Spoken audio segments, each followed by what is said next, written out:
Say hi. Say hi. So this is our second canine that we're fundraising for. Some of our citizens may remember that I think it was probably 9 years ago or so we fundraised for our first canine unit, and ultimately Chase came to join our department and became a really good ambassador for the police department. Was a very useful tool from a police perspective in locating narcotics evidence, suspects, and again, just that huge community outreach piece. So we've clearly had the experience where we find the benefits of having a canine unit in the department, and that's really the driving force of why we wanted to replace Chase instead of just not having a canine unit. There are so many benefits, as we talked about in the role of the canine earlier, that are hard to replace with a human in some regards and nearly impossible in a lot of others. By having the second canine unit in the department here, it allows us to continue a lot of things that we've lost since Chase's retirement last year. One thing that Chase did, whenever I would take him to a school or a community event, or I just let him mingle, and people, it's amazing the attraction people have to dogs and just pets in general. And to see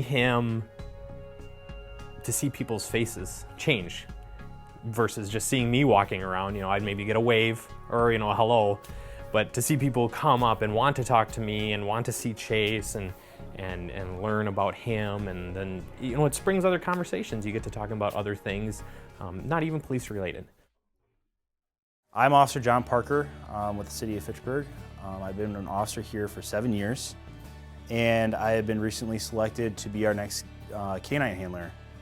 I would like to say thanks to Officer Lopez and Canine Chase for their many years of dedication and hard work to serving the community and making this a great canine unit and program. I don't think people really truly realize how much work and sacrifice goes into being a canine handler. And it's a 24/7 job. It's not something that you just leave at work, it's you bring it home with you. Officer Lopez and Canine Chase became a great canine team, and they served the community very well, and they did a very good job. There are several priorities for our new canine unit.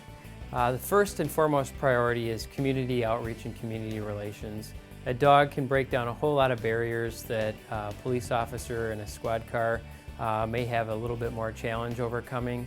And whether it's citizens on the street or kids at a special event, a dog really just serves as kind of a bridge to open up that interaction between the community we serve and the handler and police officers who are present. One of the other priorities of the dog is officer and citizen safety.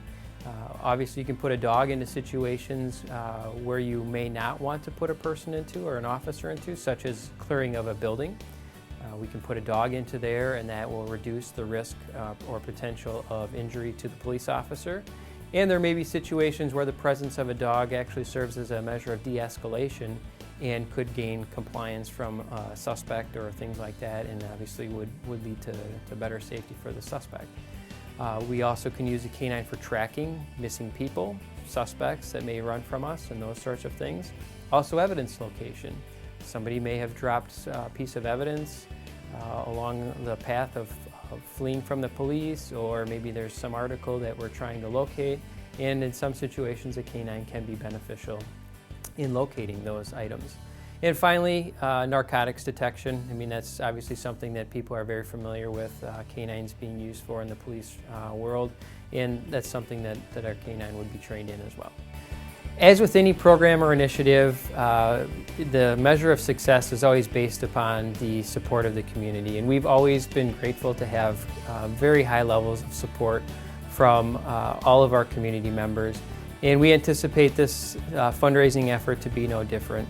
And with the community input, community fundraising efforts and donations, we anticipate that this will be a very successful fundraising effort.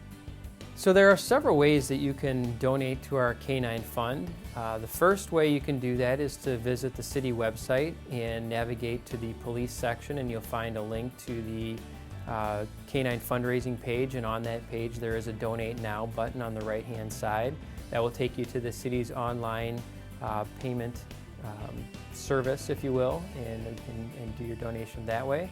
You can also write a check and put Police Canine Fund in the memo section. Write that check out to the City of Fitchburg, drop it in the mail to City Hall here and put it to the attention of Finance Director Misty Dodge. And the final way is if you prefer to make your donation in person, you can come into the main desk here at the City Hall to the clerk's floor and drop your check off there or payment or donation off there.